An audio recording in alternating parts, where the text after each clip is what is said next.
दोस्तों नमस्कार। दोस्तों आपका फिर से हमारे YouTube चैनल में बहुत बहुत स्वागत है। दोस्तों यह उस कालखंड की बात है जब समय अपनी बाल्यावस्था में था, जब पाप का जन्म नहीं हुआ था और जब धरती का वायुमंडल आज जैसा धूल और धुएं से भरा नहीं बल्कि सुगंधित और प्राणवायु से लबालब था। यह कहानी है सतयुग की, उस दौर में भारतवर्ष के पश्चिम तट पर जहां आज गहरा नीला समुद्र हिलोरे लेता है, वहां एक ऐसी नगरी बसी थी जिसकी कल्पना करना भी आज के आधुनिक विज्ञान के लिए असंभव था। उसी नगरी का नाम था कुशी स्थल, जिसे बाद में के युगों में द्वारका के नाम से जाना गया। लेकिन सतयुग की कुश स्थली द्वापर के द्वारिका से हजारों गुना अधिक भव्य और अलौकिक थी। उस समय समुद्र इस नगरी के चरणों को पखारने के लिए अपनी सीमाओं में बधा रहता था। कुश स्थली की इमारतें ईंट और गारे की नहीं बल्कि ऐसे दिव्य रत्नों और धातुओं से बनी थी जो रात के अंधेरे में भी सूर्य की भांति चमकती थी। वहाँ के महलों के शिखर बादलों से बातें करते थे, लेकिन सबसे ज़्यादा चौंकाने वाली बात उस समय की वास्तुकला नहीं बल्कि उस समय के मनुष्य थे। आज हम और आप औसतन 5 से 6 फीट के होते हैं, लेकिन सतयुग के मानव ऐसे नहीं थे। वे विशालकाय थे। शास्त्रों के अनुसार इस समय एक साधारण मनुष्य की लंबाई 21 हाथ यानी लगभग 30 से 35 फीट होती थी। उनकी हड्डियों में ब्रज जैसी मजबूती थी और उनकी नसों में बहने वाला रक्त किसी भी बीमारी से मुक्त था।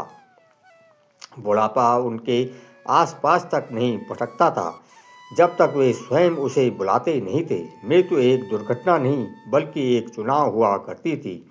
इसी स्वर्णिम युग में कुशी स्थली के सिंहासन पर विराजमान एक इक्ष्वाकु वंश के परम प्रतापी राजा ककुदमी कोई साधारण शासक नहीं थे। वे राज ऋषि थे, यानी एक ऐसे राजा जो ऋषियों की भांति तपस्वी भी थे। उनके पास ऐसी सिद्धियां थी, वे प्रकृति के पांचों तत्व भूमि जल अग्नि वायु और आकाश को अपने इशारों पर नचा सकते थे। उनका शासन धर्म और न्याय का पर्याय था। उनके राज्य में शेर और गाय एक ही घाट पर पानी पीते थे, क्योंकि राजा के तेज से पशुओं के मन से भी हिंसा समाप्त हो चुकी थी। किंतु दुनिया का सबसे शक्तिशाली राजा भी एक पिता के रूप में असहाय हो सकता है। राजा कादम्बी के जीवन में सब कुछ परिपूर्ण था सिवाय एक चिंता के, और वह चिंता थी उसकी एकमात्र पुत्री राजकुमारी रेवती। रेवती का जन्म किसी सामान्य प्रकृति से नहीं बल्कि एक यज्ञ की पवित्र अग्नि और राजा के तप के फल स्वरूप हुआ था। वे सौंदर्य में ऐसी प्रतिमूर्ति थी जिसे देखकर देवता भी अपनी पलकें झपकाना भूल जाते थे। लेकिन यही गुण कंदमी के लिए समस्या बन गया था। रेवती न केवल रूप में बल्कि गुणों शक्ति और बुद्धिमानी में भी इतनी श्रेष्ठ थी कि पूरी पृथ्वी पर उसका कोई जोड़ नहीं था। सतयुग के बड़े बड़े राजकुमार जिनके नाम से दिशाएं कांपती थी, वे जब रेवती के सामने आते तो उनका तेज फीका पड़ जाता। रेवती की आंखों में एक ऐसा धैर्य ओज था, उसके सामने खड़े होकर बात करने के लिए भी एक अलग स्तर की आत्मिक शांति चाहिए थी। राजा कुकुंदमयी ने अपनी पुत्री के विवाह के लिए एक भव्य स्वयंवर का आयोजन किया। धरती के कोने कोने से, पाताल से और गंधर्व लोक से भी राजकुमार और योद्धा आए। सभा खचाखच भरी थी। हर कोई अपने बल और पौरुष का प्रदर्शन कर रहा था। लेकिन जैसे ही राजकुमारी रेवती ने सभा में प्रवेश किया, एक अजीब सा सन्नाटा छा गया। वे 10 फीट ऊंची स्वर्ण आभूषणों से लदी साक्षात देवी जैसी प्रतीत हो रही थी। जो राजकुमार अभी तक अपनी वीरता की डिगे हाँक रहे थे, रेवती के व्यक्तित्व के सामने वे खुद को बौना और तुच्छ महसूस करने लगे। किसी में इतना साहस नहीं हुआ कि वे आगे बढ़कर रेवती को गले में वरमाला डाल सके। एक एक करके सभी राजा सिर झुकाकर वापस लौट गए। यह दृश्य राजा कादमी के लिए हृदय विदारक था। उन्हें लगने लगा कि शायद विधाता ने उनकी बेटे के लिए कोई वर बनाया ही नहीं है। यह इतनी सर्वगुण संपन्न कन्या कुंवारी रह जाएगी। यह पिता की हताशा से राजा कुकुंदमी को एक ऐसे निर्णय की ओर धकेल दिया जो इतिहास में पहले कभी नहीं हुआ था। उन्होंने सोचा, इस धरती के प्राणी मेरी पुत्री के योग्य नहीं है। मैंने इस कन्या को देवी आशीर्वाद से पाया है, तो अब इसके विवाह का निर्णय भी स्वयं सृष्टिकर्ता ब्रह्मा ही करेंगे। यह विचार ही अपने आप में दुस्साहस था। ब्रह्मा जी कोई पड़ोसी राजा नहीं थे जिससे मिलने घोड़े लेकर जाया जा सके। वे ब्रह्मलोक में निवास करते थे, ब्रह्मांड का वह सर्वोच्च आयाम जहां पहुंचने के लिए देवताओं को भी हजारों साल तपस्या करनी पड़ती थी। और कुकुम्दी वे वहां सशक्ति अपने इसी भौतिक शरीर के साथ जाना चाहते थे। यह मृत्यु को चुनौती देने जैसा था, क्योंकि नाश्वर शरीर अंतरिक्ष के दबाव में ब्रह्मलोक की तेज को सहन नहीं कर सकता था। लेकिन कुकुदमी तो महायोगी थे। उन्होंने अपने योग शक्ति का आह्वान किया। महल के प्रांगण में उनका दिव्य रथ खड़ा था। यह रथ घोड़े से नहीं बल्कि मंत्रों की शक्ति और मन की गति से चलता था। उन्होंने अपनी पुत्री देवती को रथ में बिठाया। पिता और पुत्री दोनों ने धरती की मिट्टी को अंतिम बार प्रणाम किया, मानो उन्हें आभास हो कि वह एक बहुत लंबी यात्रा पर निकल रहे हैं। राजा ने मंत्रोच्चारण किया और देखते ही देखते वह रथ गुरुत्वाकर्षण के नियमों को तोड़ते हुए आकाश की ओर उड़ने लगा। रथ की गति इतनी तीव्र थी कि पलक झपकते ही कुशस्थली एक छोटे से बिंदु की तरह दिखाई देने लगी। उन्होंने बादलों को चीरते हुए वायुमंडल को पीछे छोड़ा और अंतरिक्ष के अनंत अंधेरे में प्रवेश कर गए। यह यात्रा सिर्फ दूरी तय करने की नहीं थी, यह आयामों को लांघने की यात्रा थी। वे भूअरलोक और स्वर्गलोक को पार करते हुए आगे बढ़े। रास्ते में उन्हें ब्रह्मांड के वे रहस्य दिखाई दिए जो आज के वैज्ञानिकों के लिए पहेली हैं। उन्होंने देखा कि कैसे बड़े बड़े तारे अपनी ही आग में जलकर भस्म हो रहे हैं और कैसे अंधकार के विशाल मुख, जिन्हें हम आज ब्लैक होल कहते हैं, पुरानी दुनिया को निकल रहे हैं ताकि नई दुनिया का सृजन हो सके। जैसे जैसे उनका रथ ऊपर जा रहा था, भौतिक विज्ञान के नियम बदलने लगे थे। वहाँ ऊपर समय का व्यवहार धरती जैसा नहीं था। धरती पर समय एक सीधी रेखा में चलता था, लेकिन ब्रह्मांड की गहराइयों में समय तरल पानी की तरह बह रहा था।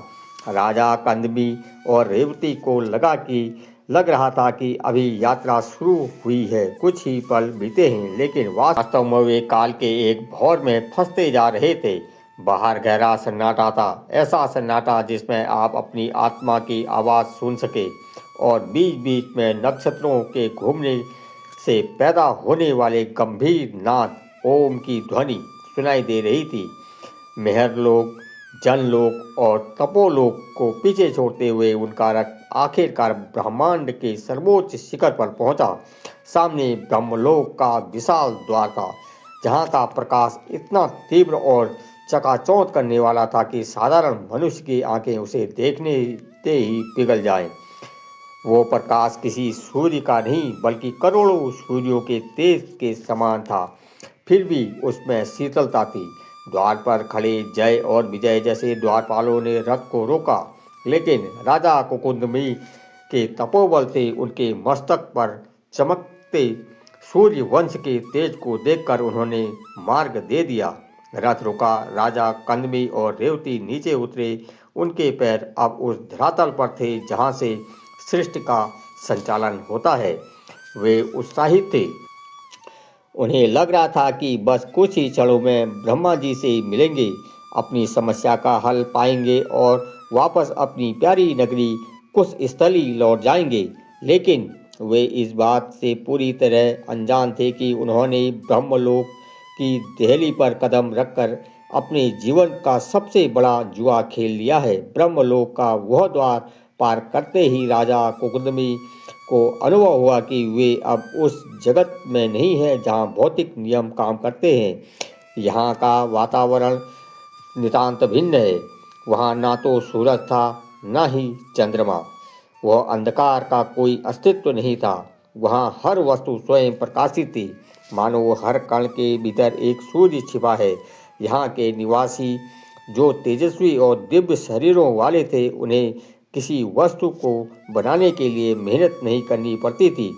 वे केवल कल्पना करते, सिर्फ सोचते थे और वस्तु प्रकट हो जाती थी। राजा कन्वी और रेवती जो पृथ्वी पर अपनी लंबाई और तेज के कारण विशिष्ट थे, यहाँ के निवासियों के सामने सामान्य प्रतीत हो रहे थे। यहाँ हवा में ऑक्सीजन नहीं बल्कि शुद्ध चेतना बह रही थी। राजा कन्वी अत्यंत विनम्रता के साथ परमपिता ब्रह्मा के दरबार की ओर बढ़े। उनके मन में व्याकुलता थी। वे जल्दी से जल्दी अपनी पुत्री के विवाह का प्रस्ताव रखना चाहते थे और वापस लौटना चाहते थे, लेकिन जब वे मुख्य सभा में पहुंचे तो उन्होंने देखा कि सृष्टिकर्ता ब्रह्मा अभी व्यस्त हैं। वे अपने आसन पर विराजमान थे, लेकिन उनकी आंखें बंद थी और वे तल्लीन होकर संगीत सुन रहे थे। सभा में एक भव्य संगीत समारोह चल रहा था। दो दिव्य गंधर्व, जिनके नाम हाहा और हुहू थे, गायन कर रहे थे। यह संगीत पृथ्वी का साधारण संगीत नहीं था, यह नाद ब्रह्मा थे। गंधर्वों के कंठ से निकलने वाला प्रत्येक स्वर वेदों के ऋषाओं जैसा था। ऐसा कहा जाता है कि इन्हीं स्वरों से, कंपन से ब्रह्मांड के तारे और नक्षत्र अपनी कक्षाओं में टिके रहते हैं। संगीत इतना अलौकिक, इतना मनमोहक और इतना गहरा था कि जो भी उसे सुनता वो अपने में को भूल जाता। राजा कुकुंदमी ने सोचा, सृष्टिकर्ता व्यस्त हैं, बाधा डालना उचित नहीं होगा। मैं बस थोड़ी देर प्रतीक्षा कर लेता हूँ। जैसे ही यह गीत समाप्त होगा मैं अपनी बात करूँगा। यही वो क्षण था जहाँ राजा से चूक हुई, या यूँ कहें कि नियति ने अपना खेल खेला। राजा कदमी और रेवती चुपचाप एक कोने में खड़े होकर संगीत सुनने लगे। स्वर इतने मीठे थे कि वे सुध-बुध खो बैठे। उन्हें लगा कि वे समय की धारा में बह रहे हैं। उनके मन के अनुसार उन्हें वहां खड़े हुए शायद 20 या 25 मिनट या अधिक से अधिक 1 घंटा हुआ होगा। यह मुहूर्त यानी कि लगभग 48 मिनट बीत गए होंगे। उन्हें लग रहा था कि यह बस एक छोटा सा अंतराल है, लेकिन वे भूल गए थे कि वे कहाँ खड़े हैं। वे ब्रह्मलोक में थे, जहाँ समय की गति पृथ्वी की गति से पूरी तरह अलग है। सभी लोग से यहाँ तक के आने का कष्ट तुमने कैसे किया? राजा कदमी ने बड़े उत्साह के साथ अपनी जेब से एक सूची निकाली, जिसे वे पृथ्वी से तैयार करके लाए थे। उन्होंने हाथ जोड़कर कहा कि पितामह, मेरी पुत्री रेवती सर्वगुण संपन्न है। पृथ्वी पर मुझसे इसके योग्य कोई भी वर नहीं मिला, इसलिए मैं अपनी बुद्धि से कुछ राजाओं को चुना है जो शायद इसके योग्य हो सकते हैं। राजा ने नाम पढ़ना शुरू किया। हैदाई वंश के राजा, इक्ष्वाकु वंश के कुछ राजकुमार, विदर्भ के नरेश। राजा कुकुंदमी अपनी बात पूरी कर ही रहे थे कि अचानक ब्रह्मा जी ने जोर से हंसे, और हंसी व्यंग का नहीं थी। वे हंसी उस परम ज्ञान की थी जो अज्ञानी को देकर आती है। उनकी हंसी में पूरे ब्रह्मलोक गूंज उठा। राजा कदमी सहम गए। उन्हें समझ नहीं आया कि उन्होंने क्या गलत किया है। वर्तमान कहते हैं वे केवल एक भ्रम है। ब्रह्मांड में कनेक्शन बहुत ही अलग है। हमारे सुख दुख, हमारे साम्राज्य, सब कुछ एक पानी के बुलबुले की से अधिक कुछ नहीं है। जो काल को समझ लेता है वे काल के भय से मुक्त हो जाता है। कुकुंदमी की यह कथा हमें आज भी झकझोर कर रख देती है। जरा सोचिए, हम अपनी छोटी छोटी नौकरियों, रिश्ते और अपनी इच्छाओं की चिंताओं में इतना घुलते मिले रहते हैं, लेकिन अगर आज आपको भी ब्रह्मलोक जाने का मौका मिले तो जब आप 20 मिनट बाद वापस आएँ तो पाएंगे कि यह 21वीं सदी खत्म हो चुकी है। आपके शहर खंडहर हो चुके हैं और नई प्रजाति धरती पर राज कर रही है। उस वक्त अपनी सारी चिंताओं का क्या मूल रह जाएगा? क्या आप इस भविष्य को देखने की हिम्मत रखते हैं? राजा कदमी की कहानी सिर्फ टाइम पास नहीं है, बल्कि मोह माया पर समय का सबसे बड़ा प्रहार है। तो दोस्तों यह थी आज की वीडियो, आपको कैसी लगी हमें कमेंट बॉक्स में ज़रूर बताइए। अगर आपको यह वीडियो पसंद आई है तो इसे लाइक करें, चैनल को सब्सक्राइब करें और तब तक लेते हैं आपसे विदा। हर हर महादेव, जय सिया राम।